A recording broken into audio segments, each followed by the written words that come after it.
Boa noite. É um prazer grande estarmos aqui novamente na nossa roda de conversa da quinta-feira, uma realização do 21º CEU. E nessa noite nós vamos estar com os nossos companheiros Luciano e Edalmo. Mas antes de iniciarmos, eu vou pedir para o Nicolas fazer a nossa prece inicial.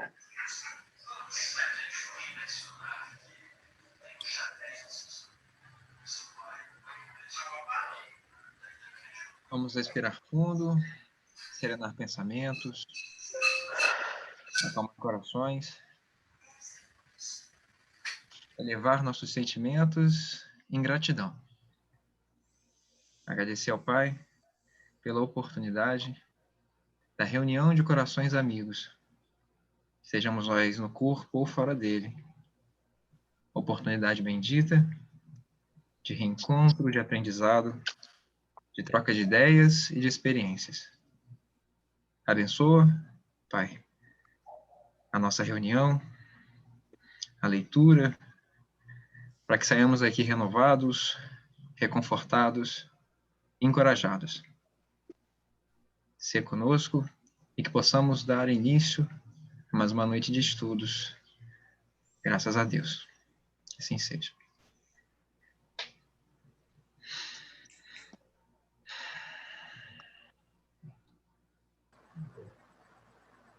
Estou vendo o Ítalo também chegando, Cristina. Sejam todos bem-vindos. Está, assim, com um caráter de bem intimidade, né? Todo mundo se conhece, isso é muito bom. Deixa eu só pegar aqui. Nosso tema hoje, mediunidade com a juventude, entre a prudência e o preconceito. Nossos companheiros Luciano e Edalmo, que serão os facilitadores de nossa conversa. Sejam todos bem-vindos. Fiquem à vontade para as interferências, né? Porque isso é bem gostoso numa roda de conversa. Boa noite. Boa noite, Tatá.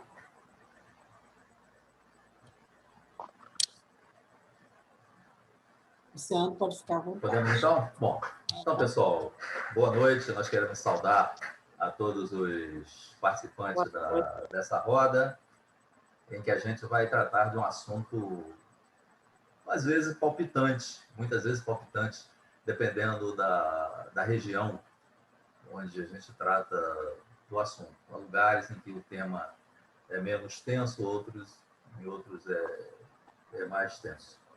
E nós queríamos dedicar essa roda de conversa, bate-papo, esse encontro, a todos os companheiros encarnados e desencarnados que trabalharam com mediunidade. Esse assunto tradicionalmente conhecido como muito espinhoso, muito preconceituoso em se tratando de juventude, nós queríamos então dedicar a esses companheiros que mantiveram essa fé acendrada, essa dedicação, e superando todas as dificuldades para manter as chamadas reuniões mediúnicas. Em especial, companheiros nossos que recentemente desencarnaram, o Santana, lá do Marido de Nazaré, que teve um trabalho muito intenso na pomada de Vovô Pedro, que também pode ser considerado um trabalho mediúnico. Ao companheiro Jaime Carrasqueira, que durante muito tempo trabalhou no Grupo Espírita Araci, e depois, e ultimamente, vinha trabalhando no Obreiros da Luz. Então, a esses companheiros, a gente dedica essa roda de conversa. Esse nosso encontro, como toda roda, isso é desnecessário. Toda roda é bastante livre. Naturalmente, nós vamos trabalhar alguns eixos aqui, para que a gente delimite bem o que a gente quer discutir, uma vez que se a gente não delimitar, a gente pode perder energia e fugir do assunto. Então, meu nome é Luciano, eu participo aqui do Maria Frank, da Liga Espírita, e pedi o Edalmo para fazer a sua apresentação. Boa noite, Luciano, boa noite a todos. É sempre muito bom estudarmos juntos um tema como esse, que não é muito comum no movimento espírita, né, falarmos de mediunidade, juventude, todo esse processo que envolve um tema tão importante para o movimento espírita, né? Eu sou voluntário lá no Núcleo Espírita Antero Manhães, fica no Parque Aurora. Nós temos feito reuniões diárias através do Zoom também, e esse é um formato que veio para ficar. E é muito bom estar com vocês aqui, eu conto com a participação de todos. E sempre um prazer participar junto com o meu amigo Luciano, né? Uma amizade preciosa de tantos anos. Opa, uma honra para mim, Adão.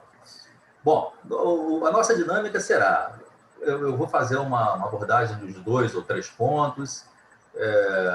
A gente está aguardando o Evaldo, que vai falar um pouco da sua experiência profissional em psicanálise e psicologia, sobre um encaixe que a gente vai ter aqui.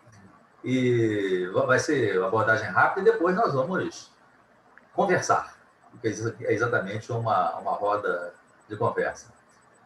Nós não vamos compartilhar o nosso conteúdo porque é muita coisa. E na roda não cabe essas leituras, não cabem essas leituras longas, né? Naturalmente, alguma coisa que tiver ser lida, se alguém quiser, alguma coisa rápida, mas nada que vá tomar muito tempo em leitura. Bom, quando a gente propôs esse assunto, foi exatamente para a gente conversar sobre um assunto, sobre uma circunstância na casa espírita que tem aparecido muito, que é exatamente o chamado espiritismo sem espírito. Eu lia há pouca hora um trabalho do Nazareno Tourinho, que é um companheiro nosso lá do Pará, e que ele diz que nós estamos criando um grupo de elite na casa espírita que está muito preocupada com seminários, com encontros, e esquecendo da parte prática, vamos dizer assim. Eu não conheço bem a realidade, depois gostaria de ouvir os companheiros, de cada casa aqui em Campos. Mas o que a gente pode perceber é que já foi mais efetivo esse trabalho de prática mediúnica nas casas espíritas, com as reuniões de incorporação, para usar o termo tradicional, as reuniões de desobsessão, enfim. Isso tem rareado. Uma das causas pode ter sido, ou pode ser exatamente, esse apagamento da participação do jovem, que sempre houve na casa espírita. E é exatamente por isso que o tema está sendo colocado entre a prudência e o preconceito. Quer dizer, a pouca presença ou as dificuldades encontradas na presença do jovem na casa espírita, em especial na mediunidade. Isso é prudência? É excesso de prudência? Isso é preconceito ou muito preconceito? É exatamente sobre isso que a gente vai conversar aqui. Houve uma enquete na Federação Espírita do Rio Grande do Sul que deu conta, que foi mais ou menos a seguinte enquete. As pessoas começaram a perguntar por que os jovens não estavam na casa espírita, nos trabalhos de mediunidade. E predominaram 2 respostas interessantes. A primeira foi porque eles eram muito novos. Eram muito novos. E não tinham experiência. E, segundo, uma é decorrente da outra, eles precisavam estudar mais para entrar nessas chamadas reuniões mediúnicas. Eu queria lembrar, a princípio, que o jovem de hoje é diferente do jovem de ontem. O acesso às informações, e talvez aí esteja uma das questões, o acesso às informações, de um modo geral, espíritas ou não, ela era muito restrita ao mestre, ao coordenador. Se a gente olhar o modelo de escola que nós tivemos, e ainda temos, nós percebemos que existe uma tendência em concentrar na mão do mestre, do magíster, as informações. fazendo disso um instrumento de poder. As pessoas dizem que era instrumento de respeito. Eu tenho minhas dúvidas. Aquela história de que quando você chegava em sala de aula, o professor, os alunos se levantavam, dá bem a dimensão da simbologia do professor. Ele era um mestre, ele era o sabedor, e ele deveria ser condutor. Eu acho que, juntamente com esse sentimento de respeito, tinha um sentimento de medo. E exatamente por quê? Porque ele era o detentor. Hoje, com as mídias e com a facilidade de acesso às informações, não cabe mais esse tipo de informação, esse tipo de comportamento. Hoje, os jovens chegam às casas espíritas sabendo de muita informação sobre mediunidade, mesmo fora da casa espírita.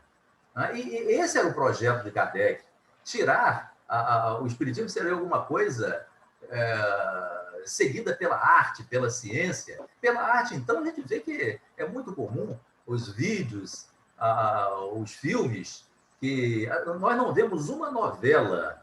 Eu fiz essa conta há pouco tempo. Nós, a todo ano, temos uma novela. Já tivemos até 3 que tocaram, isso já faz uns 20 anos, né? Que tocaram na questão da mediunidade, da mediunidade em si. E sem nenhuma vinculação, a não ser a novela Viagem, que teve a supervisão de Herculano Pires e outros espíritas, que teve um acompanhamento. De resto, não. Foi exatamente a comunidade,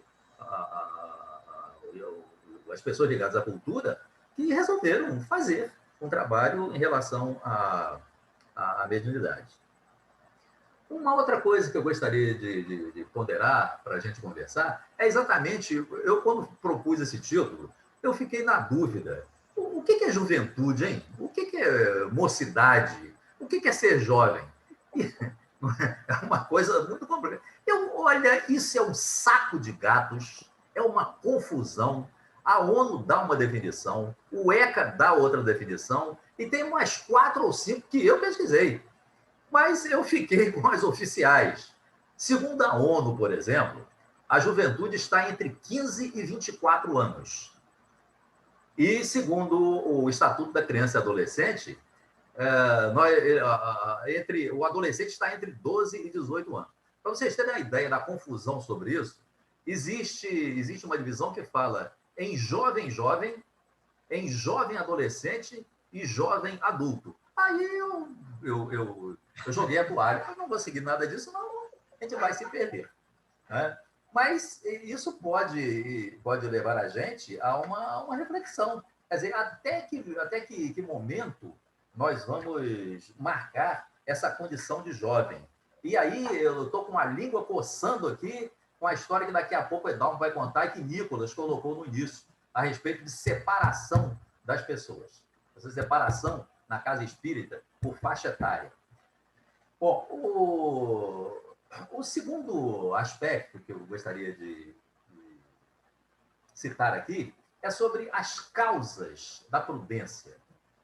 Por que existe essa prudência na casa espírita? São várias razões. Nós temos razões psicológicas das pessoas muito novas estarem participando de um choque de mentes desencarnadas com mentes encarnadas. Nós temos questões fisiológicas, porque é necessário que o jovem tenha o seu processo biológico definido e formado não só para o trabalho de mediunidade, como para os demais trabalhos, né? No caso da mediunidade, a coisa se torna mais preocupante, até porque nós temos o Estatuto da Criança e Adolescente. Você tem um jovem na casa espírita que tem algum problema na prática mediúnica, ele tem 18 anos, não tem 18 anos, ele vai complicar a vida de dirigente e uma série de coisas. Mas a prudência é necessária por essas razões. No livro O Consolador, de Emmanuel, na questão 371, há uma pergunta curiosa. Ele diz assim: devem ser intensificados no espiritismo as sessões de fenômeno mediúnico? E o Emmanuel diz o seguinte: olha, são raríssimas as casas que podem dispor desse trabalho. Melhor será desenvolver as reuniões de estudos, etc, etc. Ele disse isso em 1944, 1946. Talvez nem houvesse jovem na casa espírita. Esse conceito precisa ser mais bem trabalhado? Nós estamos nessa fase? Podemos mudar? Podemos alterar? Ou faz sentido termos essa preocupação? E razões do preconceito. Por que nós temos preconceito? Vários. Sobre um, daqui a pouco, o nosso companheiro Evaldo, que acaba de chegar, vai conversar um pouco com a gente. Quer dizer, nós historicamente, nós temos uma divisão entre velhos e novos. Os novos acham os velhos muito lentos e os velhos acham os jovens muito apressados. Mas eu tenho uma desconfiança de que todos nós queremos ser jovens. Os jovens já o são, mas os velhos querem ser jovens. Eu tenho essa desconfiança, porque são exatamente os jovens que fazem um impulso, que tocam para a frente. Naturalmente, o velho vai entrar com a experiência, com a ponderação que muitas vezes o jovem não tem, mas quem puxa a vanguarda, naturalmente, eu acho que isso é um consenso, né? A vanguarda está naturalmente com os jovens. E as pessoas idosas, por uma questão de domínio de poder, por uma questão de manutenção de poder, as pessoas idosas, muitas vezes não entendem e não aceitam isso. Não é só no emprego, não é só do chefe para o empregado, do patrão para o empregado, do pai para o filho. Isso nós transferimos para a casa espírita. Está no dirigente espírita mais antigo para o frequentador espírita mais jovem. Uma outra razão do preconceito está no desconhecimento nosso das relações do plano espiritual conosco. Nós desconhecemos mas muito mesmo. A condição de desencarnados é para nós ainda um mistério. Quer dizer, não deveria ser, né, pelas narrativas que nós temos, mas nós encaramos a relação do plano espiritual com o plano encarnado como um grande mistério, como uma coisa mística. Daí porque nós temos medo de sair do centro espírita com a luz apagada, nós temos alguns gestos ainda de ter em relação aos espíritas uma relação de subserviência. Então, parece que o espiritismo para nós é uma grande novidade. Nós entramos nele e ele dificilmente penetra na gente. Então, é uma outra razão. Nós não lidamos com o desencarnado como se fosse uma coisa natural. Nós temos medo. Quando existe alguma ocorrência de um espírito que aparece em nossa casa, ou um barulho que acontece, que é a manifestação espírita mais comum, o barulho dentro de casa, segundo Kardec, nós tratamos isso como uma grande novidade, como um fenômeno. Quer dizer, nós não tratamos isso como um fato comum. E parece que isso impacta de maneira muito negativa a nossa condição, a nossa percepção em termos da mediunidade. Bom, eu acho que eu já falei um bom tempo. Na nossa sequência aqui, nós vamos ouvir jovens que participam da Casa Espírita. E eu queria que o Ítalo, o Nicolas e o Diego respondessem a duas perguntas. Primeiro, como que foi o seu acesso aos trabalhos mediúnicos? Vamos na ordem, Nicolas, Diego e Ítalo. E depois, como que vocês encaram essa questão da prudência e do preconceito nas atividades dos jovens na Casa Espírita? Nicolas, é com você. Boa noite, Luciano. Olá. Interessante que você vai falando, várias histórias vão pipocando na cabeça aqui, né? Mas... Nicolas, só para a gente ter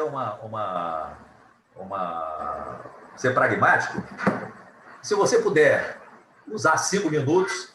Não, serei sucinto. Você quer falar? Mas se for falar todas, a gente... Que tem muito... Só vai lembrando. Como foi o acesso a trabalhos mediúnicos? A trabalhos mediúnicos na Casa Espírita. Vou dizer que, quando eu era mais novo, antes dos 25 anos, 22 anos, aí em Campos... Não faz tanto tempo assim, né? Ainda em Campos, foi quase que na marra, tá? Eu falo porque nas casas espíritas onde a gente cresceu, a gente se prontificava a participar do estudo, nem da reunião mediúnica, nem falando em reunião mediúnica. A gente era colocado de lado. Não, mas você tem tantos anos. Tá, mas o que que tem? Eu tô aqui, tô disponível, tô a fim de aprender, ou pelo menos, inclusive, já vim tentando, né? Já tô lendo, mas isso não era ouvido. Isso não era ouvido, entendeu? E agora, mais recente, quando eu me casei e mudei de cidade, quando a gente chegou nessa casa espírita nova, vou dizer que quando a gente se prontificou aos trabalhos, né?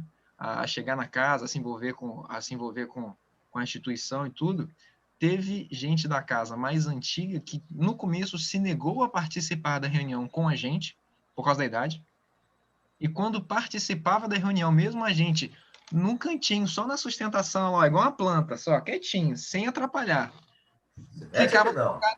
ficava focado na gente e esquecia a reunião. Então, no começo eu fui obrigado a falar, olha, eu vou ter que me retirar porque eu tô vendo que eu tô atrapalhando. Tá atrapalhando a egrégora daqui, né? Então, hoje, graças a Deus, já se passaram alguns bons 10 anos, né? A gente faz parte da casa, já está envolvido, está na diretoria agora. Mas no começo, o acesso à mediunidade, tanto ao estudo quanto à prática mediúnica, você tem que garimpar, filho. Você tem que abrir caminho, porque ninguém te leva a sério quando você tem cara de mais novo. Ninguém te leva a sério. O problema é esse, né? Então, a gente vai entrar com as sugestões depois. Aham. E qual que é a outra pergunta? Como que você... Bom, de certa forma você já respondeu, né? Como que é esse preconceito, esse excesso de prudência ou muito preconceito? Ah, tem. Isso aí, eu acho que a prudência, aí vou entrar logo com a sugestão, a prudência tem que entrar no fato justamente disso. O Kardec, ele fala que não deve ser incentivado a mediunidade, né, na infância, na adolescência. Mas a mediunidade é a natureza humana, gente. Tem hora que ela brota com a criança independente da idade, com o sujeito independente da idade. O espírito é imortal. Aí você vai falar o quê pro sujeito lá em crise, em plena que, espera ser mais 2 aninhos, você vai entrar para estudar. Por que não já começar a conversar, já trazer matéria? E dependendo da maturidade de cada um, você vai direcionando. Não tem como a gente taxar, botar um carimbo e botar um filtro igual para todo mundo. Somente a gente que é espírita sabe que somos espíritos imortais e cada um tem uma resposta diferente a cada destino. Então, eu acho que a abordagem da prudência é justamente verificar a maturidade. Tá? Igual você falou, você não vai pegar também um jovem muito novo e botar numa reunião mediúnica que faz desobsessão, sei lá, nível hard, né? Vai tacar o coitado lá no meio. Mas nada impede de fazer, e o que eu acho primordial, a troca de experiências. Aquele que está chegando agora, por mais ou independente de ter muita ou pouca instrução, ele ainda é novo, ele não tem a experiência que médiuns mais carimbados já têm. E a troca de ideias é visível quando você vê o jovenzinho assustado. E essa cena é a coisa mais linda, na mesa do café, todo mundo tomando café, aquele jovenzinho mirrado, assustado no canto, e o médium mais experiente. E os dois trocando ideia, enquanto tomam um cafezinho, tipo, mas eu senti tal coisa. Então, é isso, e acontece. Isso vai dando uma tranquilidade na cara. Por mais que a pessoa mais nova tenha noção da teoria, você vê que dá tranquilidade, troca ideia, essa experiência que você falou que é importante. O jovem é aquele que vai fazendo, legal, mas precisa daqueles que têm mais experiência para poder dar essa cadência. Eu acho que essa troca é primordial, com a prudência de não saber sair também tacando só porque a pessoa acha que sabe, né? Não quer dizer que ela tem experiência, né? Tem que ir mesclando isso. Antes de passar para o Diego, eu queria pedir um depoimento do Flávio a respeito do que Nicolas falou, do seguinte, vamos fazer uma interdisciplinaridade aqui. Um processo que há na prática mediúnica com o processo da música. Eu me lembro que uma vez, eu não sei a idade que eu tinha, não, mas deve ter sido muito tempo. Eu achei que... Eu procurei uma pessoa para me ensinar violino. Um professor conhecido. Aí ele me falou, qual é a sua idade? Eu falei, eu acho 40 anos. Ele falou, não, larga isso, rapaz. Você vai ficar 4 anos em cada corda. Quer dizer, 4 cordas, 16. Só aos 56 anos você vai tocar a primeira música, etc. Eu me lembro que os conservatórios de música, por exemplo, só permitiam as audições depois que as pessoas tinham 8, 10 anos de música, etc, etc. E hoje mudou, né? Aí entra aí, Flávia, como que é essa história hoje?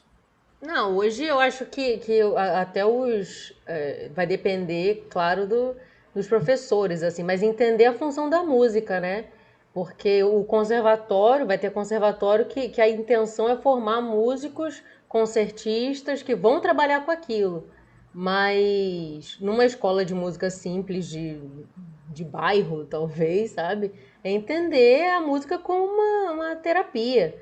E isso não importa quantos anos você tem. Eu já tive aluna de flauta doce, quase 70 anos, e era um prazer para ela estar ali, sabe? Isso daí eu acho que é um pouco de entendimento do profissional da função da música. Mas sim, existe muito disso. Agora, bem menos de profissionais que aceitem alunos assim. Ele é uma pessoa muito velha, não vou aceitar como meu aluno, porque aquela pessoa quer os profissionais quer os alunos para tornar profissionais, apenas.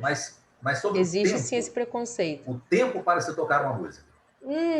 Isso depende de cada um. Não tem isso. Não, eu sei, mas antigamente você eu me lembro do conservatório, eles nem abriam o salão para a pessoa se apresentar. Só depois de 8, 10 anos. É mais ou menos como se fosse Eu acho que é um pouco mais assim, do que você vai fazer com aquele tempo. Para tocar no conservatório, assim, talvez seja assim, qual o repertório? Porque realmente, você com um determinado tempo de estudo, é muito raro você tocar determinados compositores. Então, realmente, você tem um tempo ali de amadurecimento, tanto da técnica quanto do repertório. E realmente, assim, algumas coisas você tem um prazo. Agora, esse prazo que ele te deu é extremamente absurdo, assim, não existe isso. Não, mas isso aí é uma pessoa que faz pra assustar, sabe? É a pessoa que espanta alguém pelo sonho dela, pela vontade dela, só pra não fazer aquilo. É mais fácil falar, olha só, eu não posso te dar essa aula, mas fulano de tal pode. É mais simples, né? Do que inventar um negócio desse. Mas havia, então, uma tradição, e na casa espírita também. Olha, você vai para a reunião mediúnica, vai. Depois de ler e reler o livro dos médiuns. Ler e reler todas as obras de Emmanuel que falam de mediunidade. Ler e reler toda a obra de Ivone Pereira. Ler e reler toda a obra de Manuel Filomeno, do Divaldo Franco. Aí, meu amigo, como é que fica? Porque era esse o modelo. O Brasil sempre foi uma escola, sempre foi um país de bacharéis. Quer dizer, você precisa ser um bacharel para depois meter a mão na massa. Aí eu puxo a fala da Flávia, né? Quando você perguntou da música, aí ela falou uma coisa que eu achei sensacional. Você tem que ver a função da música, né? Ela serve para quê? Ela serve para eu aprender a tocar um instrumento, ou ela serve para eu poder sentir, né? Para eu poder vivenciar a vida de uma maneira artística. Agora, para que serve a mediunidade? Eu tô lá para trabalhar e ajudar as pessoas, ou eu tô lá para cumprir um protocolo de leitura de livro, né? É justamente essa prudência de saber, de não virar para a pessoa e falar, você vai precisar 4 anos em cada corda, sai daqui, né? Aí você nunca mais toca, você não põe a mão, se desestimula, ou você saber trazer a pessoa para perto, vão tocar o que você consegue na medida do possível com o tempo que você tem, né? Então é exatamente essa... Diego, com você, meu camarada.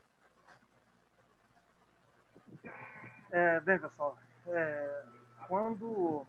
Eu vou começar respondendo de trás para frente, tá? Vamos lá. Meu primeiro grupo, né, foi o Diego, tá pedindo para você falar um pouquinho mais alto. Tá, você você consegue me ouvir agora? Agora melhorou. Tá, beleza, né? Então, lá em Campos, no meu primeiro grupo, a gente começou com uma mocidade muito pequena, né? Foi minha primeira mocidade, assim, eu tinha entre 7 e 10 anos de idade, e logo nas primeiras idas, assim, eu apresentei alguma coisa de mediunidade. E na época, o tio Paulo, né, ele chegou, chamou minha mãe e falou assim, olha, ele tem um compromisso mediúnico e tudo, ele já demonstra algumas tendências mediúnicas, e a gente vai trabalhar isso aos poucos. Não se precisa se preocupar muito agora, não, ele é muito novo ainda e tal. E os anos foram passando, eu fui crescendo ali no grupo, mas o grupo, ele teve dificuldade em lidar com a mocidade que se formava, ao ponto da diretoria do grupo encerrar com a mocidade no grupo. Olha o ponto que a gente chegou. A diretoria, a gente queria fazer música, fazer teatro, e a gente questionava tudo. E o jovem tem esse ar questionador que às vezes é um pouco chato, né?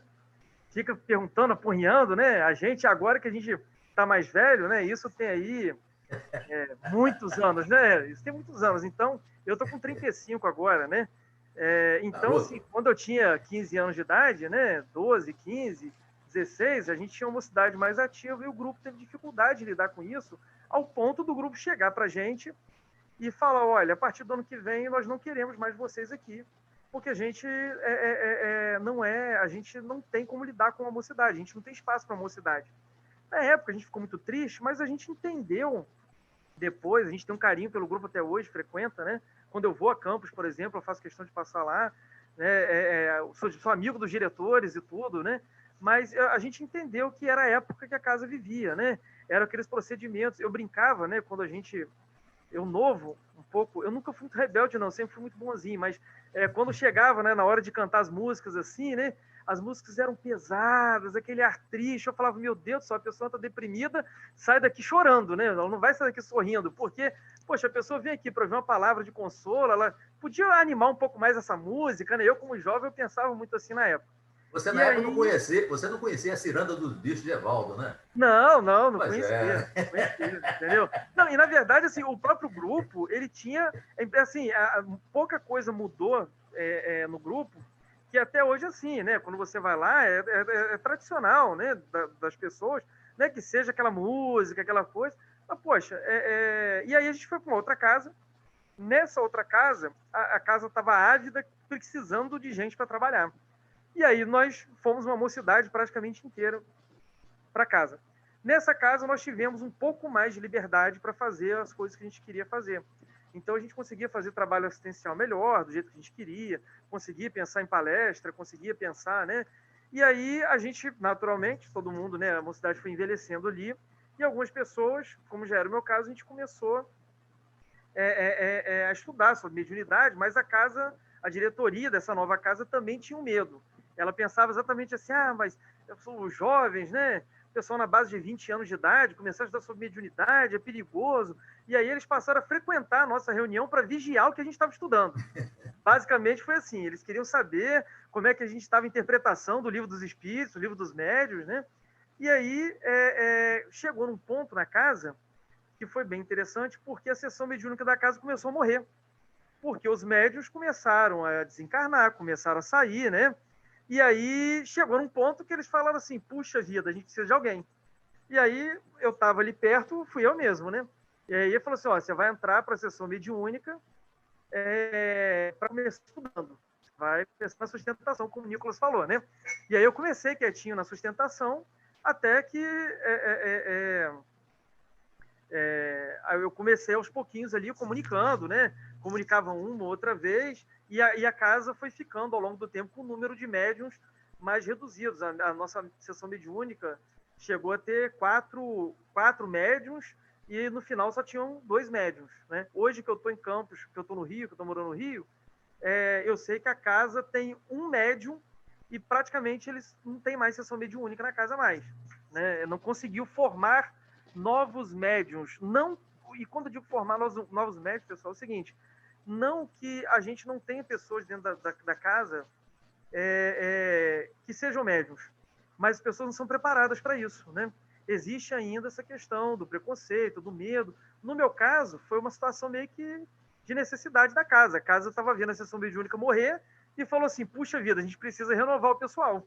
E aí eles toparam botar uma pessoa de 20 anos de idade, 20 e poucos anos de idade, para trabalhar na sessão mediúnica, entendeu? Foi basicamente dessa forma, né? Depois, com o passar dos anos, eu fui envelhecendo também e fui parar na sessão mediúnica da Liga Espírita, né? Que fiz parte, né? Durante... A gente parou só por causa da pandemia. Mas, né? E até agora a minha mudança para o Rio, mas eu fiz parte durante até a pandemia da sessão mediúnica da Liga Espírita, né? E que foi muito interessante, tá? Eu vou falar para vocês que eu levei Aí o que aconteceu? Eu levei o pessoal do meu grupo para participar da sessão mediúnica da Liga. A situação inverteu, né? E aí foi uma troca de experiência fantástica, porque tem pessoas que estão na sessão mediúnica na Liga Espírita desde 1950. né? Participaram das primeiras sessões mediúnicas.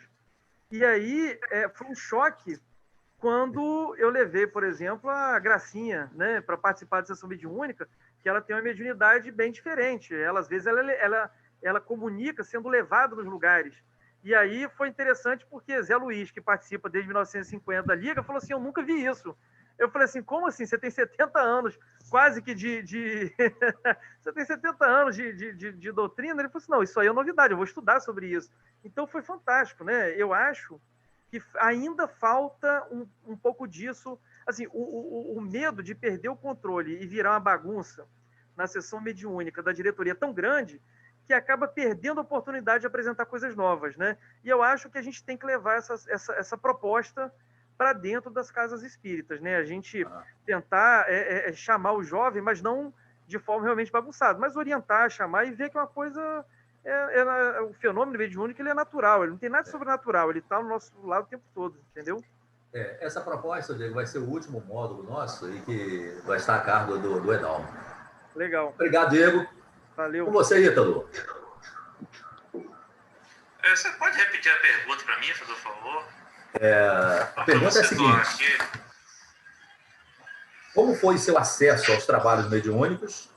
E você falar também sobre prudência e preconceito em relação à mediunidade do jovem. Olha, eu vou falar, sabe, a parte que eu enxergo, sabe, a minha visão, assim. Porque quando eu entrei na doutrina, eu comecei com 19 anos. Já num quadro de mediunidade bem complicado, né? Eu estava bem desajustado. Mas na casa que eu frequento, eu não vi dificuldade em relação a entrar nos trabalhos mediúnicos, entendeu? De começo, assim, eu comecei, por exemplo, vamos dizer, um trabalho assim, comum, assim, na casa espírita. Entregava água, assim, por exemplo, depois do passe. Enchia os copinhos e dava água. E assim eu fui fazendo. Aí entrei na sopa, eu mesmo entrei na sopa. Sempre foi aberto, assim. Eu nunca tive problema de eu pedir entrar num grupo de estudo ou entrar num trabalho, outro trabalho lá, tipo a Caravana da Saúde. Eu nunca tive impedimento nenhum, nunca ninguém falou nada comigo, entendeu? Basicamente assim. E isso é a parte que eu enxerguei, da minha visão. Não sei de outras pessoas que aconteceram com outros jovens. Mas comigo não teve parte nenhuma. Pelo contrário, quando eu fui chamado a primeira parte do trabalho mediúnico, assim, eles me chamaram. Não deu nem tempo de eu falar assim, não, eu quero ir. Eles me chamaram, eu comecei a passar o tratamento.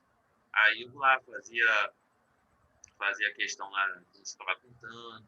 Depois eu comecei a dar passo no tratamento mesmo. Entendeu?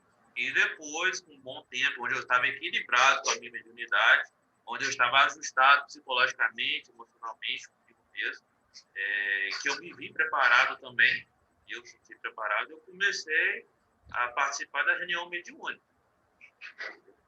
Mas, assim, em relação a outros jovens, realmente eu não vi, porque até então, o que eu acredito que só tenha eu mesmo mais jovem assim, na reunião mediúnica, nas 3 reuniões mediúnicas que tem na Casa Espírita, na nossa Casa Espírita. E eu não sei como é que é essa visão da parte dos outros jovens em relação à própria reunião mediúnica. Teve um ano que, assim que eu entrei, eu nem participei. Uma nossa, que orientava o nosso grupo jovem, ela participava da reunião mediúnica e fez tipo uma, como é que eu posso dizer, um convite a gente para estar participando de uma reunião mediúnica para saber como é que era essa experiência, como é que ia ser, para a gente começar a sentir como é que essa questão lá dentro da reunião mediúnica, como que é o processo de aprendizado, todo aquele processo onde você está doutrina do espírito ali, e tudo mais. Então, alguns jovens foram, cada semana um foi, e depois eles relataram a experiência, mas só teve isso uma vez. Agora, para mim, eu vou toda semana. Então, para mim, é como se está mais ou menos normal, sabe? Eu nunca tive dificuldade nenhuma. Sempre quando eu quis entrar num grupo, eu entrei e nunca tive essa coisa de barrar por causa da idade, entendeu? E também, essa coisa de barrar por causa da idade, nunca vi em outro jovem. Sempre que um jovem apareceu lá, ele podia entrar em qualquer estudo, participar de qualquer tarefa. E essa mediúnica, não. Eu nunca vi mais o pessoal indo falar mais. Mas nas outras tarefas, sim, já vi outros jovens participando do tratamento também, tranquilamente. Eu acredito que nossa casa é bem aberta em relação a isso. Claro que tem algumas dificuldades, tem algumas coisas que a gente, jovem, não aceita, como alguns projetos que nós pensamos e que não foi, digamos, muito bem aceito pela diretoria, aí gerou, tipo, uma revolta entre a gente ali, mas depois, a gente conversando entre si, nós acalmamos e falando, não é desse jeito, criando essa coisa de jovem contra os mais velhos, que nós vamos conseguir alguma coisa ou que vai mudar. Isso vai gerar mais conflito dentro da casa e só vai piorar a situação. Mas, em relação à questão da prudência, do estudo, você comentou uma coisa, né, que os jovens têm acesso, jovem não, o pessoal tem acesso muito a essa questão, falando do espiritismo, falando dessa questão mais mediúnica, só que a gente tem que tomar um cuidado, e aí é o que eu percebi, porque quando chegava um jovem lá, eu sempre estava disposto a estar mostrando a casa, eu sempre tive essa ideia, aí era independente, era eu que fazia isso sozinho, sempre de estar jovem com jovem, sabe? E eu mostrava a casa, e ali eu já simpatizava com ele, já conversava, e já trazia lá para o grupo de estudo da mocidade e tudo mais. Mas uma coisa que eu percebi é que o pessoal chegava lá com umas coisas meio distorcidas sobre o espiritismo, sabe? Porque tem muita coisa equivocada no YouTube e nas questões aí dos sites. Mas assim, aí foi esclarecido, o pessoal procurou, o pessoal também teve empenho de procurar também digamos assim, a verdade sobre aquilo, né? Tá buscando um ensinamento mais. Por isso aquela ponderação de Emmanuel na questão 371 do Consolador, né? Não adianta você entrar sem saber, né? Isso é um tiro no escuro. Em relação à questão de preconceito, assim, o que aconteceu comigo no fato da minha mediunidade que foi um pouco mais, digamos, como é que eu posso dizer, exagerado, vamos botar assim, mais exagerada, algumas pessoas tipo, se afastavam do meu caso, né? Mas aí eu ficava sabendo só por minhas familiares que falavam, sei lá, rodava assim entre assuntos da gente e falava, algumas pessoas se afastaram, algumas pessoas estão com medo, entendeu? Que viu um jovem ali na mediunidade... Trabalhando com esse negócio de espírito, gente desencarnada, gente morta, sai fora. Incorporava ali e o pessoal não sabia como agir, como fazer, porque, pelo que eu fiquei mais ou menos sabendo assim, era como se, estava vindo de um padrão, estava tudo certinho, estava acomodado, entendeu? Eu nunca tinha visto um caso mais, sei lá, entre um jovem assim que acabou de chegar. Mas aí é a minha parte. Seria interessante se tivesse outros jovens lá da casa para ter uma outra visão. Porque eu, na minha parte, eu nunca percebi nenhum impedimento, nenhuma grande dificuldade que me fizesse entrar numa revolta e tivesse alguma coisa para falar sobre você. Ok, então, Ítalo, obrigado pelo seu depoimento. Nós vamos agora ouvir o Evaldo. O Evaldo participou, forneceu para a gente um texto autoral exatamente em cima disso que a gente pediu, sobre prudência, preconceito, e, em especial, sobre essa reação. O Evaldo é psicanalista e eu o chamei exatamente por isso, para ele fazer uma abordagem mais técnica desse certo receio do velho em relação ao jovem, aquele que chega. Enfim, deixa o Evaldo falar um pouco mais sobre isso. Você está sem isso. Boa noite, gente. Tudo bem? Olá. Todos estão me ouvindo? Flavinha, beijo, saudade. Thaís, quanta gente boa. Edalmo. Saudade. Saudade.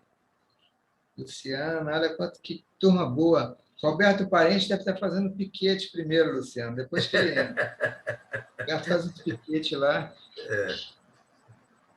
Então, eu estou com o Livro dos Espíritos na mão aqui, na questão 919, né? Que é uma questão muito interessante, com relação ao comportamento humano, né? Porque, veja só, independente da gente estar em qualquer local encarnado, ocupando qualquer posição, né? A nossa essência, pelo menos dos que estão na Terra, né? Nesse mundo, tem uma coisa bastante comum entre nós, que Kardec, no Livro dos Espíritos, na questão 913, vai perguntar aos espíritos. Então, essa dificuldade, vamos começar a pensar, do poder, né, de alguém delegar o poder, né? Já vem desde a época, né, Luciano, dos coronéis, não é isso? Das histórias, né, de deter, de marcar uma área, de demarcar, e isso não seria diferente o ser humano repetir isso dentro das religiões, né? Não seria diferente, porque isso é inerente ao ser humano, certo? Muita gente, não quero me alongar muito, se decepciona, às vezes, com as pessoas. Eu já ouvi muito, principalmente no ambiente clínico que eu atendo, as pessoas dizerem, na anamnese, quando a gente vai fazer, eu estou decepcionado com o meu ambiente de trabalho, eu estou decepcionado com o meu pastor, ou com a minha liderança religiosa, né? E Kardec tem uma pergunta muito interessante, que é a 913 do Livro dos Espíritos, que eu vou me permitir ler aqui, que ele vai perguntar aos espíritos o seguinte: dentre os vícios, qual se pode considerar o radical? Então, dentro das dificuldades que a gente tem, né, de lidar com os outros, dos vícios que a gente apresenta, Kardec vai perguntar qual é aquele que a gente pode considerar o radical. E a resposta deles é muito simples.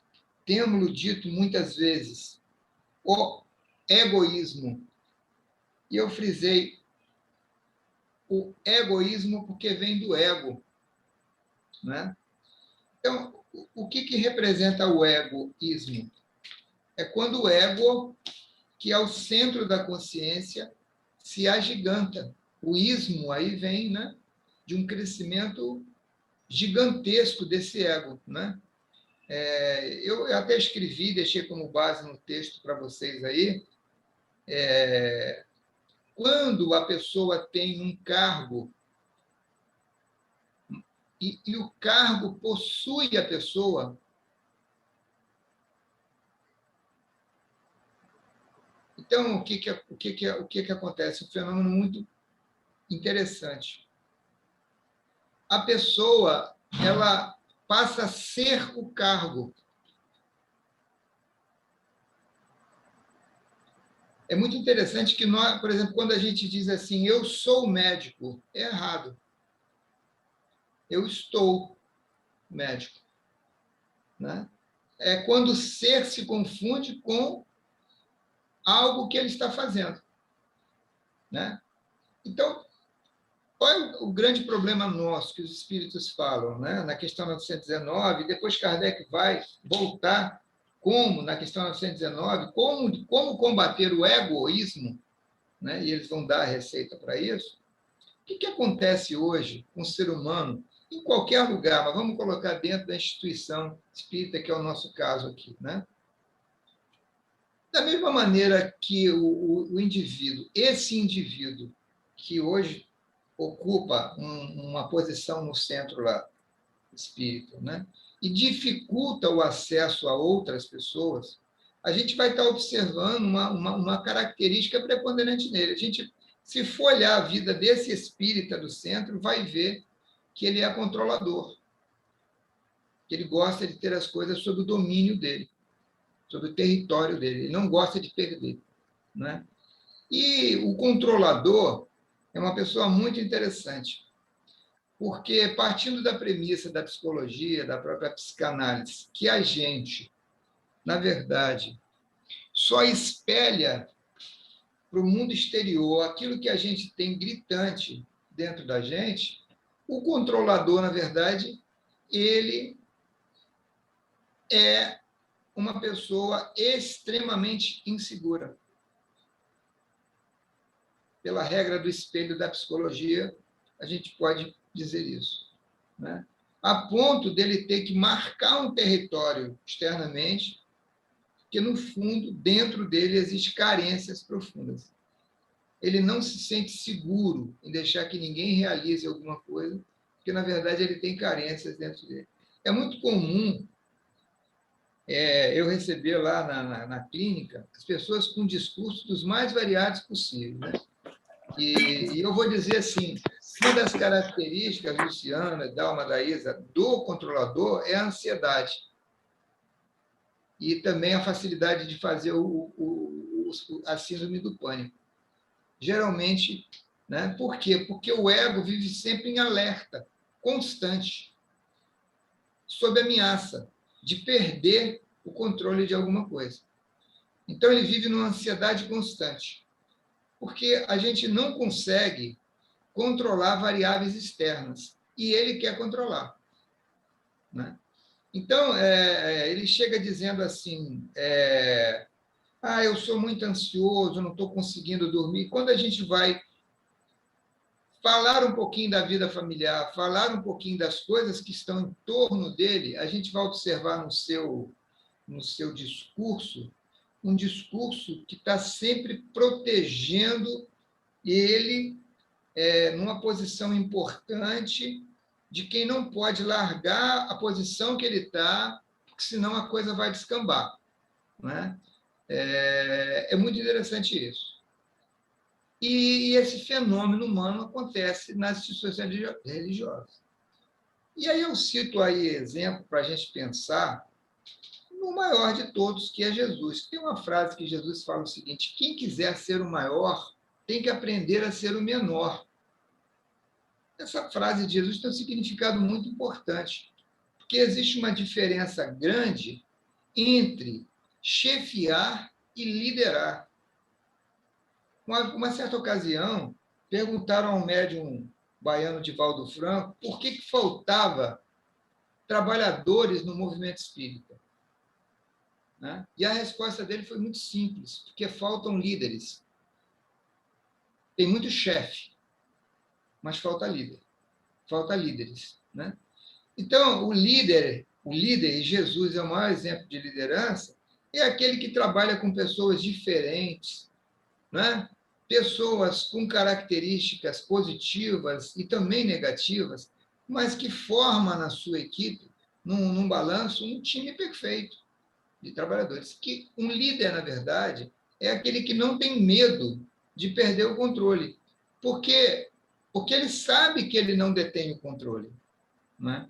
Então, com relação ao jovem, porque ele tem muita vitalidade, e hoje é muito importante a gente falar isso, né? A gente está vivendo um fenômeno. Quantos de nós, e aí eu me refiro aí aos que têm a minha idade, não temos dificuldade para lidarmos com coisas muito simples tecnológicas que o nosso neto, não é isso? O nosso coisa chega que em 2 toques resolve. Então, hoje o conhecimento é global, né? Estudar o Espiritismo hoje não depende mais da gente pegar o livro dos Espíritos, né, e estudar como antigamente. Eu, quando entrei em mocidade, só havia uma maneira de estudar Espiritismo, era com o livro dos Espíritos na mão, estudando, né? Hoje, não. Hoje a gente aprende Espiritismo de várias maneiras, certo? De várias maneiras. Então, é importante a gente pensar nisso. Essa proteção do feudo que existe, na verdade, essa dificuldade de algumas pessoas de passar atividade, de reter. Tem casas espíritas dirigidas pelo mesmo presidente há 20 anos. E como é que o ego faz para poder se defender? Sabe o que ele fala? Porque ninguém quer assumir, não, é porque ele não deixa. Há reuniões mediúnicas com o mesmo grupo de médiuns há 20 anos. Por quê? Porque ninguém tem interesse, porque é uma reunião. Não, é porque não deixam ninguém entrar. Porque existe, né, uma direção ali, certo, que impede essa novidade. E por que impede? Porque o novo incomoda. O novo incomoda. o novo incomoda. Eu estou vendo o Flavinho aí, né? A briga que quando, por exemplo, a Bossa Nova era a grande estrela, não é isso mesmo? Elis Regina tinha uma bronca com a Bossa Nova danada, não é isso, Flávio? Uma bronca com a voz dos caras, porque diziam que eles não tinham voz, não é isso? Sim, não é samba, né? Aí tem que ter essa briga do samba com a bossa nova. Nossa, o samba com a bossa nova. Olha, você quer ver, Luciano, nós que vivemos, por exemplo, a dificuldade da música, vamos botar na casa espírita. Nossa Senhora, o violão foi aceito no movimento espírita muito tempo depois. Percussão. Percussão, nem pensar, é coisa né? O novo incomoda. Uma vez eu perguntei numa entrevista que eu dei a um programa de rádio sobre a música espírita, aí me perguntaram sobre a utilização de instrumentos musicais afros no movimento espírita. Eu disse, nenhum problema. Falei, como é que é o espiritismo na África? Então, como é que é o espiritismo nos países africanos? Os instrumentos lá são dessa maneira. Como é que se compõem músicas, né? Se o espiritismo veio para a humanidade de forma geral, como é que estaria conduzido? Então, nós somos muito ainda senhores feudais das ideias, né? E eu quero dizer que isso é um fenômeno humano, certo? Eu até coloquei no meu artigo, se o Luciano me permitir, eu vou terminar com isso. Qual aquela questão que perguntaram a Divaldo, né? Franco também, eu volto aqui ao Divaldo, quando perguntaram para ele, Divaldo, como proceder com os dirigentes espíritas que não dão espaço para os jovens? Olha só, ele estava numa reunião de centenas de jovens no encontro e perguntaram, Divaldo, como proceder com os dirigentes espíritas que não dão oportunidade para o jovem? Aí ele respondeu, sorrindo, orem, eles também vão desencarnar. Então é isso, Luciano. Obrigado, Evaldo, pela contribuição. O texto que o Evaldo escreveu, um texto autoral, naturalmente, está na nossa reserva de conteúdo, como eu gosto de chamar o Edalmo, e eu depois passo para a Daísa para ela disponibilizar para vocês. Nós vamos ouvir agora algumas considerações de Edalmo, e eu queria que você começasse, Edalmo. Lá no início, com Nicolas, ele falou da reunião que tinha pessoas de 17 e de 51 anos, enfim. O Luciano dos Anjos, meu xará, era muito polêmico, e ele se insurgia contra essa história de separação de grupos de estudos. Isso é uma polêmica, mas eu gostaria que o Edalmo entrasse aí. Sem som, Edalmo. Você está sem som, Edalmo. Muito bem. Existe um livro na literatura espírita chamado O Atalho, do grande Luciano dos Anjos, que foi um escritor, um pesquisador, polemista, que traz nesse livro uma série de quebra de paradigmas em relação ao que o movimento espírita brasileiro foi desenvolvendo ao longo dos anos. E um desses paradigmas que ele procura questionar é exatamente essa visão separatista de que só os iniciados, só aqueles veteranos poderiam tratar de alguns temas e que também só alguns temas poderiam ser tratados no centro espírita, né? Hoje a gente vê que temas polêmicos são tratados, a juventude está cada vez ocupando mais espaço, né? Porque as linguagens mudaram, né? E o próprio fenômeno, a palavra fenômeno, quando nós olhamos bem, Kardec não usou esse termo no início de O Livro dos Médiuns, né? Eu até trouxe aqui logo no início do Livro dos Médiuns, Kardec diz assim, espiritismo experimental, espiritismo prático, experiência, ensino especial dos espíritos sobre a teoria de todos os gêneros de manifestações. Ele não falou fenômenos. Os meios de comunicação com o mundo invisível, o desenvolvimento da mediunidade, as dificuldades e os tropeços que se podem encontrar na prática do espiritismo. E embaixo ele coloca segmento, ou seja, sequência de O Livro dos Espíritos. Bom, o que a gente observa aqui? A palavra fenômeno, ela remete sempre à ideia de um prodígio. Quem não lembra do nome Ronaldo Fenômeno, né? Por quê? Ele surge no Barcelona, no Cruzeiro, tão jovem, sai lá do São Cristóvão, no Rio de Janeiro, comunidade pobre, e ascende ao Barcelona, se torna o melhor do mundo, um fenômeno. Então, o que a gente observa? Quando os fenômenos materiais surgiram lá no século XIX, mesas girantes, toques, Hydesville, todo aquele processo histórico, né, dos fenômenos, ali a gente podia chamar de fenômeno, porque era algo inusitado, era um prodígio. Algumas pessoas achavam até que eram milagres, outros achavam que eram mistificações, que eram mágicas. Só os iniciados poderiam compreender aquilo, né? Já no século XX, o fenômeno, aspas, ganha uma outra dimensão. Porque ao invés de mesa girante, de toques, de batidas em parede, de fenômenos na dimensão puramente física, para atrair os nossos sentidos físicos, o fenômeno começa a ser escrito. Chico Xavier, então, nos deixa mais de 500 livros. Então, o fenômeno começa a ganhar o sentido de manifestação. Emmanuel, André Luiz, Ivone Pereira, Charles, Camilo Castelo Branco, e por aí vai. Divaldo com a Joana de Ângeles, não é verdade? Muito bem. Então, a palavra fenômeno já perde aquele sentido místico, de mistério, de prodígio, de alguma coisa milagrosa, e começa a entrar no intelecto. Aquele fenômeno que antes só impactava os sentidos físicos, né? A audição, a visão, começa então a entrar na linha do intelecto.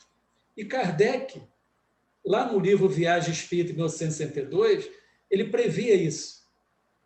Ele dizia que no futuro os médiuns seriam cada vez mais moralistas, seriam medianeiros, intermediários, fariam mediação entre o mundo invisível e o mundo físico através de mensagens éticas, mensagens com conteúdo moral, que é, na essência, o efeito, o desaguar do espiritismo. Toda a parte científica da doutrina, que transborda para a filosofia, os porquês, mas o grande objetivo é a melhoria ética das pessoas e, por consequência, do somatório da humanidade. Então, quando você chega agora no século XXI, nós falávamos do século XIX, fenômenos materiais, batidas, mesas girantes. Depois vamos para o século XX, em que uma profusão de médiuns com a dimensão intelectual começam a trazer para nós reflexões. Aí já não é mais o olhar nem o ouvido que são sensibilizados, mas o sentimento, o coração, o intelecto, a razão. E o século XXI? Olha, tudo indica que a evolução natural será que a mediunidade mais praticada no século XXI é a da intuição. Já estamos vendo isso.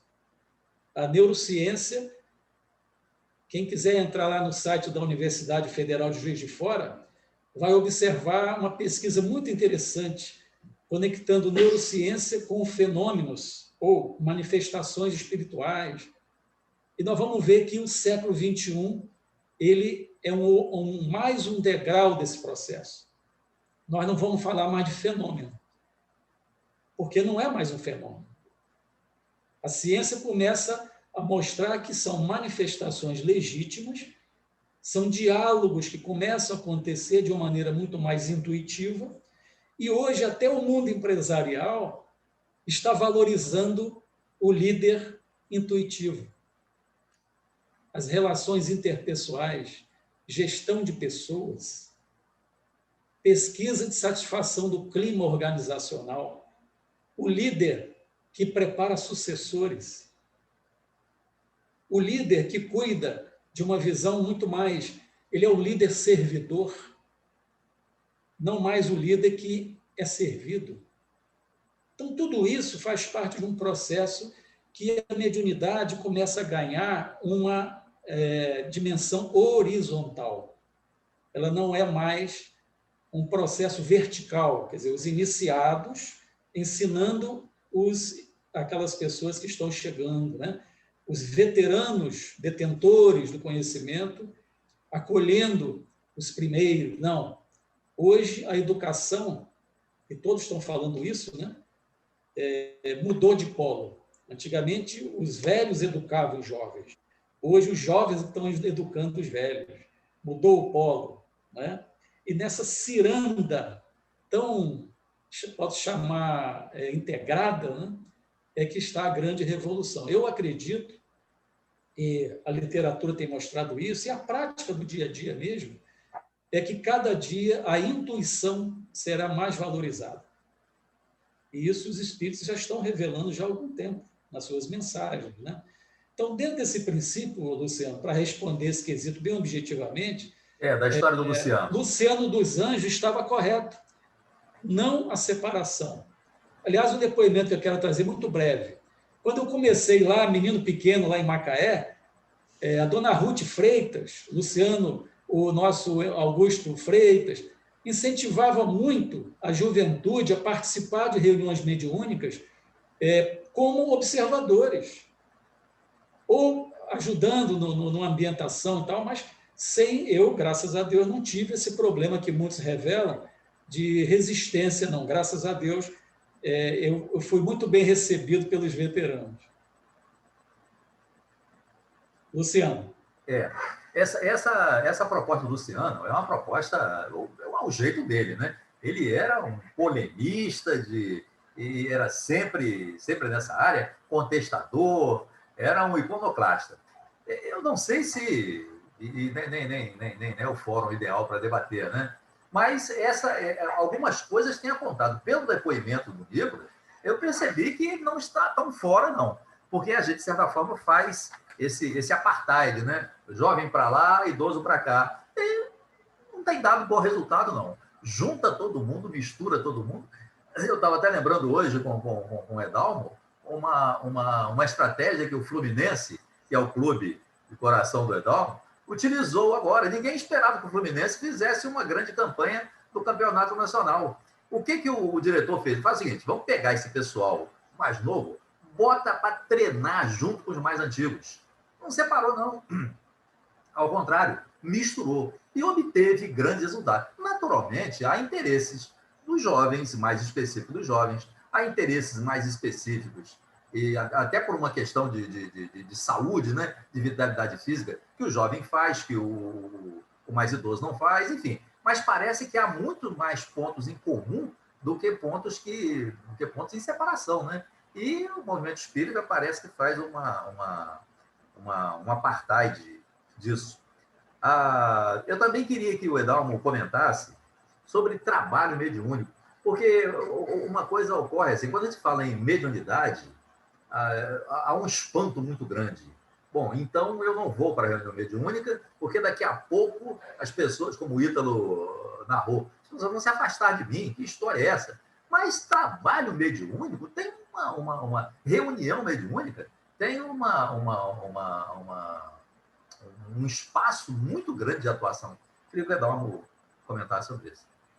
Eu vou começar o comentário, Luciano, me referindo a um episódio que aconteceu lá em Macaé, com o professor Valdir Sellen, que era espírita, no curso de contabilidade, eu lá com meus 15 anos, 16 anos, e um colega perguntou para ele assim, professor, o senhor não trabalha não? O senhor só dá aula? E ele respondeu, não, meu querido, é o seguinte, eu tenho um escritório de contabilidade durante o dia e 2 ou 3 vezes por semana eu venho aqui à noite dar aula para compartilhar com vocês o conhecimento que eu tenho de contabilidade e tal, e conseguiu contornar a situação. Muito bem, anos depois, num determinado centro espírita, em algum lugar, estávamos reunidos estudando, né? E logo depois teria uma reunião de prática mediúnica. E, ao final do nosso estudo, chega um veterano e diz: pessoal, vamos parar com essa escolinha aí, vamos trabalhar, vamos trabalhar. Quer dizer, como se trabalhar fosse apenas sentar na mesa mediúnica e receber espírito, né? Quer dizer, o mesmo conceito que estava presente no meu colega lá nos meus 14 anos, de que dar aula não é trabalhar, né? Na verdade, gente, trabalho é tudo que é útil, tudo que você serve às pessoas. Se você está estudando, ensinando, mediando, conversando, contribuindo para que o grupo melhore a sua condição intelectual, de boas análises, né? Boa compreensão, visão do mundo e tudo mais, isso é trabalho, né? Então, às vezes, o jovem acha, ou os veteranos acham, que o jovem só trabalha quando está sentado na mesa mediúnica recebendo espírito. Não. A seara de trabalho do movimento espírita é gigantesca, né? Então, quando o nosso companheiro citou da sopa, citou de preparar o copinho de água para distribuir água fluidificada, tudo isso é trabalho. E o JJ, o nosso querido JJ lá do Maria Frank, ele tem uma expressão que ele diz assim: olha, a melhor maneira de trazer o jovem para o movimento espírita é dando trabalho a ele. Qualquer trabalho. Fazer uma síntese de um livro, né, para fazer uma apresentação, ler uma página antes da reunião pública, fazer uma prece pública, ficar na recepção do centro espírita recebendo os visitantes. Todo o sentido dele se perceber útil é trabalho. E com isso, você vai numa crescente. Até um dia, até você sentar numa mesa mediúnica, ou para ambientar, ou para fazer prece, ou para ler uma página, ou para dar passividade, ou não, enfim. Então, esse conceito de trabalho, né? Você tem, por exemplo, passes, sustentação, ler uma mensagem, dialogar com os espíritos, né? Se for possível, através de uma orientação de alguém mais experiente, até dar passividade, participar de reuniões de avaliação. Como é que foi essa semana em relação às reuniões mediúnicas? O jovem pode participar para que ele desenvolva, inclusive, a visão crítica, né? O aconselhamento. O jovem ele pode ser receptor de aconselhamento, mas ele também pode aconselhar outro jovem, porque ele já desenvolveu alguma experiência, né? Então, esse é um processo que é muito importante os veteranos entenderem que a melhor preparação de sucessores é através do trabalho, através dessas pequenas evoluções que ele vai acumulando ao longo do trabalho. E não que o jovem seja cerceado, tudo tem que submeter o veterano, né? Tem alguns centros espíritas, Luciano, aí eu concluo, que tem o hábito de colocar uma pessoa mais experiente ao lado do jovem, como se fosse um mentor encarnado, né? Como se fosse um conselheiro. Isso você uma pessoa que está ali você do lado, ao trabalho, indicando algum tipo de livro, né? Ponderando algumas coisas, trocando feedback com ele, trocando feedback, não é dando feedback, trocando feedback. Isso enriquece tanto o veterano quanto o jovem que está nessa missão nova na sua vida. Essa ideia do anjo, né, do mentor, que você aproximar um futuro trabalhador de mediunidade jovem de um trabalhador mais experiente, né? Você junta exatamente para fazer essa troca. É uma boa estratégia, né? Aliás, a gente vai voltar a repetir quando o Edalmo fechar falando das estratégias que nós podemos utilizar para atrair e para inserir o jovem nas reuniões mediúnicas. Luciano, só mais uma coisinha rápida. Você citou o meu querido Fluminense, o Nenê, um craque do Fluminense, um canhoto com quase 40 anos, ele adora conviver com o nosso John Kennedy, que tem 18 anos, né? E os dois se abraçam, um chama de tio, aquela coisa leve, amorosa, né? Quer dizer, e um passa experiência para o outro, porque os dois têm experiências a compartilhar. Esse foi o segredo. Bom, a gente vai ter mais duas intervenções rápidas, eu e o Edalmo, mas a gente queria ouvir mais alguém que esteja na sala, que queira fazer alguma colocação. Nós vamos terminar, a nossa sala está marcada para terminar às 9h30, E dá tempo, temos 15 minutos, dá tempo de a gente ouvir pessoas. Eu queria só fazer um paralelo. Ah, tá, desculpa. Desculpa. Pode falar. Oi, Fábio, tudo bom? Luciano, eu queria falar da minha experiência com essa questão da mediunidade na casa espírita. Foi bem complicada, foi bastante complicada, porque eu acho que eu cheguei na casa espírita meio que nem o Ítalo, meio descontrolada, meio descompensada, e eu encarei bastante resistência por parte das pessoas mais antigas da casa, né? Mesmo participando de grupos de estudo, mesmo frequentando as reuniões públicas. Na época, o grupo de estudo era Mocidade, né? Que a gente frequentava, e eu participei das reuniões, participei dos grupos, participei de muitos tratamentos. Fui muitas vezes à casa né, da dirigente do grupo, pedir socorro com a questão da mediunidade, mas só depois em outra casa que eu fui conseguir mesmo espaço. Na verdade, eu consegui espaço através de socorro na Comerge. Eu fui parar no ambulatório da Comerge, lá no pronto-socorro da Comerge. De lá, eu fui indicada para uma casa espírita, onde poderiam me ajudar depois da Comerge. Mas esse preconceito existe, sim, ainda existe. A gente vai vencendo aos poucos, né?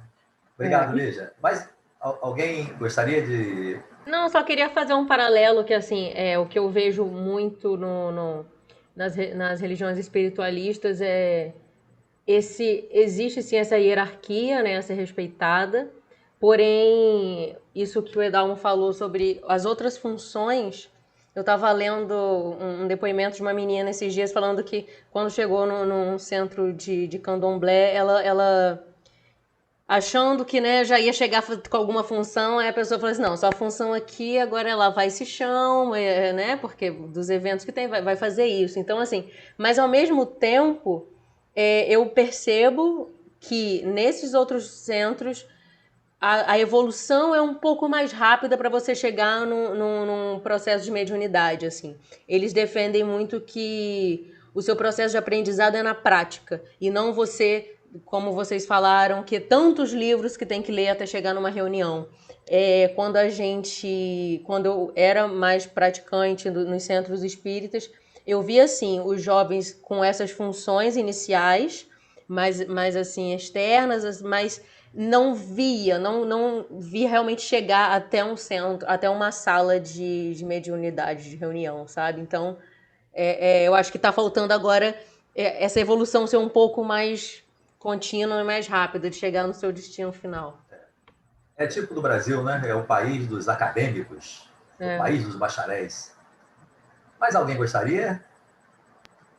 Luciano, a Daísa quer falar? Não, eu só ia dizer que tem uma colocação no chat. Não sei se você já viu. Queria lembrar... Você fala, depois eu digo. Lembrar a saudosa Zaine Maciel, né? Falar um pouquinho da direção doutrinária dela na Escola Maria Nazaré, que, por sinal, usa até hoje. Os jovens da mocidade lá são conduzidos a fazer as leituras das reuniões públicas, né? E também são utilizados aqueles que manifestam conhecimento, aplicação, a participação na sustentação das reuniões mediúnicas. Ainda é feito assim lá e funciona muito bem, né? E até que quando aflora a mediunidade, participam das reuniões, inclusive, de desobsessão. Tá? Queria lembrar essa herança lá, né, da nossa querida Zaine, que o grupo da Escola Maria Nazaré até hoje segue. No chat, Luciano, está colocado o seguinte: por vezes, a resistência ao ingresso de novos médiums não está relacionada apenas à questão da idade, e sim de alguém novo no grupo de médiums mais antigos, ou seja, mais experientes. Eu achei interessante essa observação, porque muitas pessoas, né, no movimento espírita falam dessa dificuldade, né, de adentrar nesses grupos de gente mais experiente, né, nas casas espíritas de uma forma geral. Não só por questão de idade, mas também pessoas que são inexperientes e mais velhas chegando ao movimento. Eu acho que essa história do Luciano dos Anjos tem que ser mais bem estudada, porque eu acho que isso faz muito sentido. Já que a gente está caminhando para o encerramento, eu gostaria de terminar minha participação fazendo um comentário. Normalmente, quando essa reserva em relação à prática da mediunidade é porque, naturalmente, é uma prática que exige disciplina, exige dedicação. Um médium que vai servir de consolo, de atendimento para as pessoas necessitadas, é uma pessoa que será muito requisitada, não é? Ela vai naturalmente abrir mão de algumas comodidades em termos de hora, em termos de dia. Quer dizer, o trabalho do médium é um trabalho que exige, como os demais trabalhos, né? Mas o trabalho do médium, como há um sofrimento muito grande, o médium é muito exigido. E existe toda essa aura também por causa da presença da figura do morto, da figura do desencarnado. E isso afugenta um pouco e, às vezes, desestimula. Quer dizer, esse é o quadro que nós enfrentamos, esse é o quadro que nós vivemos. Então, quando se fala em mediunidade, existe, inclusive, um capítulo no Livro dos Médiuns que fala sobre os escolhos da mediunidade, quer dizer, os obstáculos da mediunidade. Participando uma vez de uma reunião espírita, aqui em Campos, ou em grupos de mocidade, o tema foi exatamente esse capítulo do Livro dos Médiuns, que fala sobre os escolhos da mediunidade. Usava escolhos, né? Pois talvez não usasse mais. Os obstáculos para o exercício da mediunidade.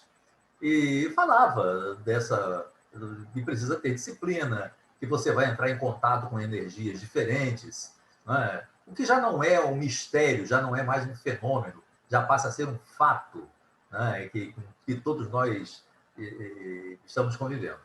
E a reunião caminhava para o final, quando o expositor teve um estalo, um chamado estalo de Vieira, e ele falou, olha, nós estamos conversando aqui sobre os obstáculos para o exercício da mediunidade. Mas eu queria falar sobre os benefícios com o exercício da mediunidade. E, olha, a reunião mudou completamente. Você vê o que é uma experiência, né? Virou completamente. E ele contou dos benefícios da mediunidade. E são muitos. O Kardec depois toca nisso. A companhia que nós temos de espíritos que nós ajudamos na reunião mediúnica, ou de familiares desses espíritos que nos são muito gratos, ou por darmos facilidade, ou por conversarmos com eles, ou por... Eu me lembro, quando eu dirigi Mocidade Espírita, uma vez um médium falou, olha, são muitos jovens aqui que acorrem a essa reunião e que estão agradecendo a você por esse trabalho, por você trazer a música, para você juntar, para você trazer esses temas tão importantes, na época que estava estudando vida e sexo. Então, quantos amigos espirituais a gente adquire na prática mediúnica? Em todas as práticas, mas na prática mediúnica também, já que é um espaço de muita atenção. Quer dizer, a nossa economia espiritual melhora, a nossa economia vibracional melhora. Você imagina, por exemplo, você atender a uma pessoa nos transes de um parente que teve um suicídio, e você consegue conviver, você consegue conversar. De uma pessoa que teve um parente desencarnado e não se conforma com aquilo, e você aos poucos vai conversando com essa pessoa. Quer dizer, você adquire muitas amizades. E também, agora para encerrar, em sentidos práticos, em sentidos bem objetivos, sermos pragmáticos. A economia espiritual, o equilíbrio emocional desses espíritos que se aproximam de nós, por simpatia, por sintonia, por identidade, é muito grande. A gente talvez não possa avaliar isso. E mais, no sentido mais prático. Eu tive um amigo, grande amigo mesmo, que trabalhador na mediunidade, militante do movimento espírita, que teve um assalto em sua casa. Teve um assalto em sua casa. E ele lembrou-se na hora de fazer uma prece, no instante que estava sendo assaltado, no seu apartamento, nas Laranjeiras, no Rio de Janeiro. E aí, ele percebeu a chegada de um amigo espiritual que envolveu o assaltante em determinadas energias, que depois não pôde identificar na hora, e praticamente imobilizou o assaltante. Quer dizer, isso é esse domínio de energias que nós não temos e que o plano espiritual muitas vezes tem, essa manipulação dessas energias quintessenciais, elas trabalham. Esse foi um caso pragmático que eu contei. Quantas outras situações o plano espiritual não nos socorre? E para terminar com Emmanuel, o plano espiritual, principalmente esses planos amigos, esses espíritos que se tornam amigos nossos, e a reunião mediúnica, ela faculta muito a isso. Ele dizia que os espíritos estão prontos a nos ajudar e nós complicamos, nós praticamente fechamos o ouvido quando eles querem nos favorecer e colaborar conosco. Nós dificultamos. Mas eu acho que aos poucos a gente vai chegar e entender os benefícios e a razão para o jovem participar da música, da evangelização e também, de igual modo, da reunião mediúnica. O Edalmo costuma dizer, deixa eu roubar um pouco a fala dele, ele costuma dizer que um mês de espiritismo, a gente já sabe o que fazer, a gente já conhece tudo. Com um mês de mediunidade, de estudo de mediunidade jovem e prudência e preconceito, a gente já sabe o que tem que fazer. Não é? Mas como fazer isso? Como inserir o jovem na reunião mediúnica? E aí eu passo ao Edalmo para encerrar nosso bate-papo. Bom, serei breve. Eu acho que nós estamos atravessando uma fronteira em que a mediunidade deixa de ser um problema, em que muitos pais levavam seus filhos ao centro espírita e o pai ou a mãe dizia para o dirigente, né, olha, meu filho tem problema de mediunidade. Né? A cultura era essa, que a mediunidade era um problema. E a fronteira que nós estamos atravessando, muito em breve os pais vão dizer o seguinte, olha, eu estou trazendo aqui uma solução para vocês. Meu filho tem uma faculdade muito nobre, porque ele tem intuições, ele nos ensina muito, de vez em quando ele recebe umas mensagens muito interessantes. Eu acho que essa fronteira está devagarinho sendo vencida. Né? A mediunidade deixa de ser um problema, passa a ser uma solução. Por quê? Porque não é mais intramuros. A mediunidade ganhou a sociedade inteira. A mediunidade hoje é um artigo pop. Né? Mediunidade hoje virou pop. É só olhar o número de novelas, livros e filmes abordando o tema e ela deixa de ter hora marcada. Porque a mediunidade no passado tinha dia e hora marcado para acontecer. Hoje ela acontece no dia a dia. De manhã, de tarde, de noite, nos sonhos, nos diálogos. Quantas vezes nós estamos dialogando com a pessoa, nós imaginávamos um tema diferente, algum tipo de abordagem, e vem uma ideia, de repente, você muda completamente o diálogo.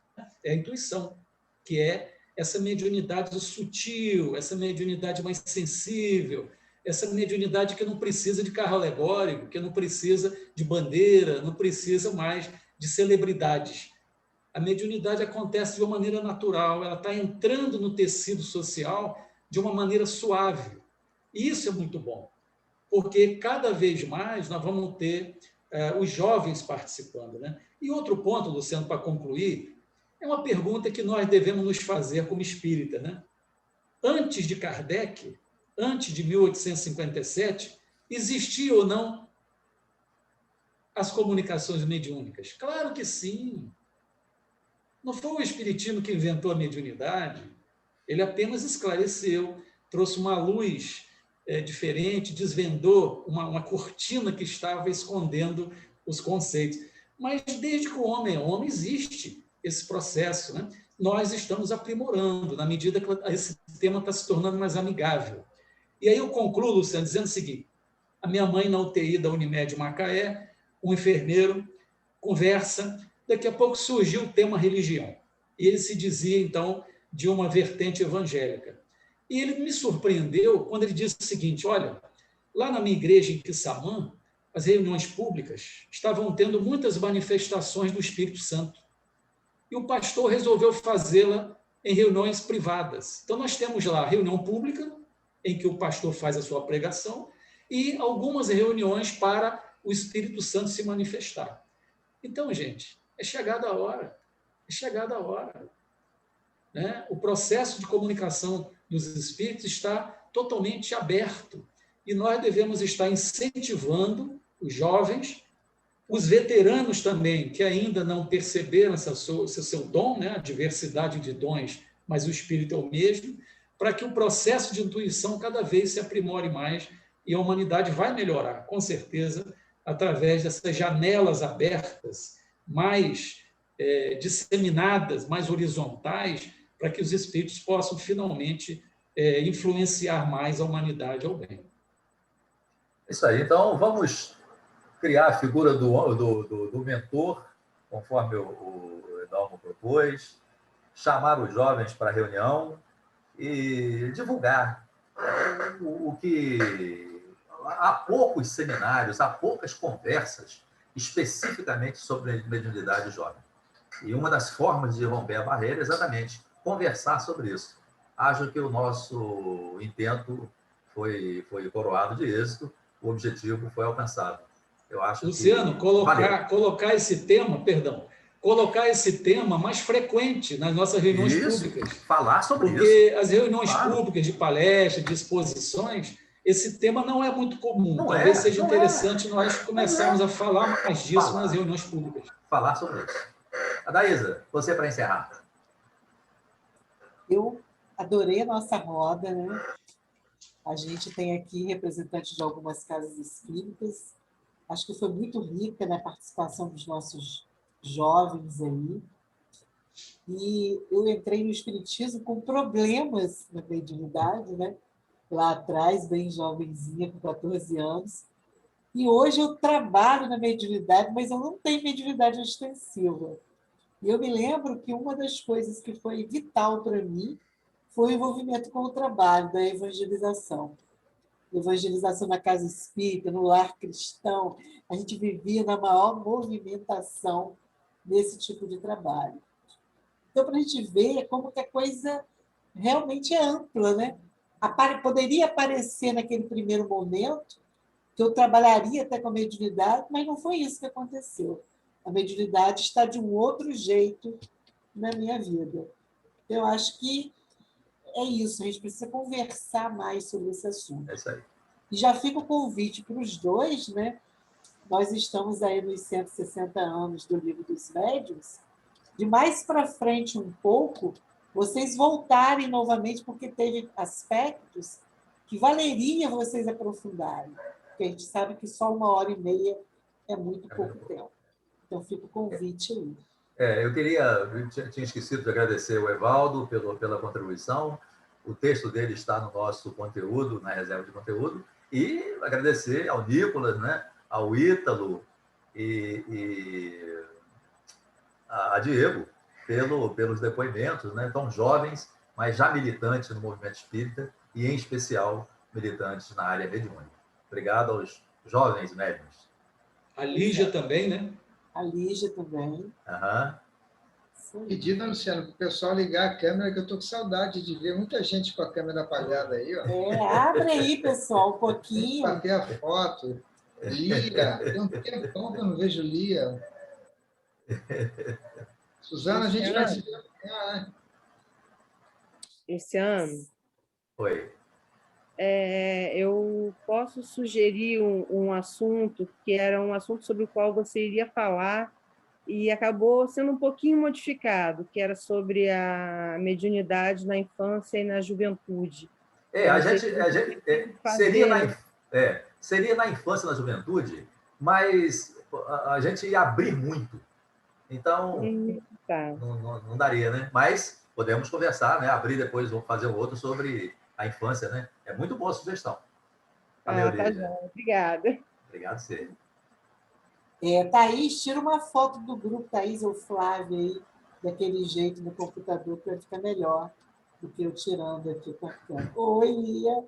Eu posso tentar do meu celular, porque eu estou no computador, mas direto do computador eu não consigo, não. Peraí. Tem Cristina que não abriu, Rosane, Jaciara. Flavinha, aperta Shift, Windows e S. Vê se funciona no seu. E S? S. Deixa eu ver se funciona. Peraí. Aí ele, até o pessoal fica sabendo, é Ctrl Shift S. Aí ele vai dar para você marcar a página, ó. Aí você marca a página, ó. Vou marcar aqui, vou mandar no grupo da Liga. Quem tiver lá no WhatsApp consegue visualizar, entendeu? É Ctrl Shift o quê? Ctrl Shift e S. S? S de sapo, isso. Aí você abre o WhatsApp e dá Ctrl V. Ele já copia a imagem e joga como foto. Vou mandar no grupo da Liga agora e vocês repassam para a galera aí, ó. Só para vocês verem. Eu repasso lá, Diego. Beleza. Isso. Vamos, então, fazer a nossa prece, né, pessoal? Final. Pedir para Evaldo fazer para a gente.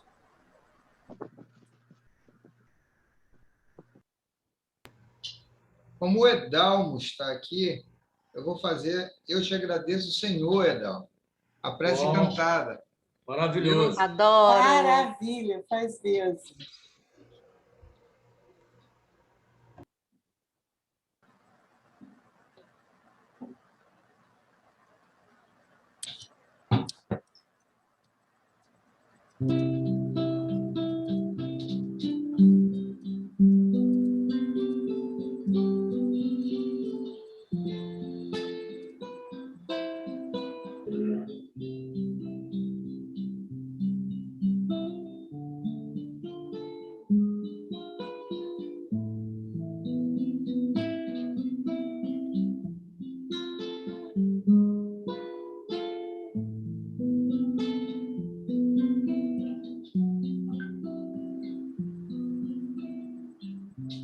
Eu te agradeço, Senhor,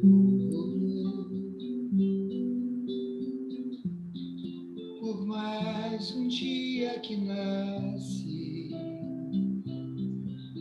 pelo sol que desponta em minha janela, com seus raios e abraços de amor.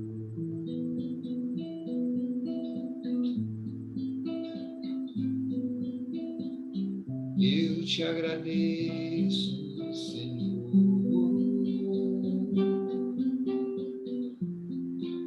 por mais um dia que nasce, pelo corpo instrumento divino do bem, do trabalho em busca da paz, pelo pão, pelos pais e irmãos, pela força da fé que me anima a seguir o caminho da perfeição. Lá pelo pão, pelos pais e irmãos, pela força da fé que me anima a seguir o caminho da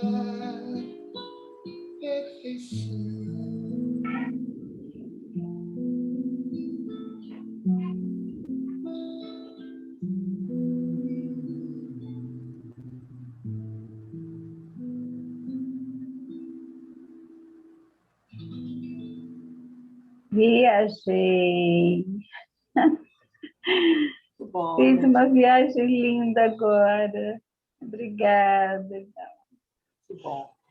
Pessoal, então nós estamos agradecendo a presença de todos. E na próxima semana, o nosso Evaldo, que vai estar com o tema Programação Reencarnatória. Sintam-se já desde já convidados para estar conosco. Um bom final de semana. Só lembrando, viu, que eu recebi aqui um recado que quem não vier vai desencarnar. Para poder programar a próxima. Viu? Ó, programação reencarnatória. Quem não tiver presente vai desencarnar. Com certeza, né? Se não estiver presente. Para você mesmo. Eu acho melhor você não brincar, não, viu, Evaldo? Acontece de alguém sair da janelinha ou eu, aí vai ficar... Pelo amor... Não, mas de qualquer maneira, todos nós vamos Eu preciso trabalhar ainda muito, viu, Evaldo? Eu não disse quando, né? Apesar de que você pode trabalhar desencarnadinha também, né? Também. Sei, gente. De alguma maneira, a gente vai desencarnar daqui a pouco, né? E acordar amanhã. É isso aí. É isso aí, gente. Boa noite para todos. Fiquem com Deus. Boa noite. Carinho para todos. Tchauzão.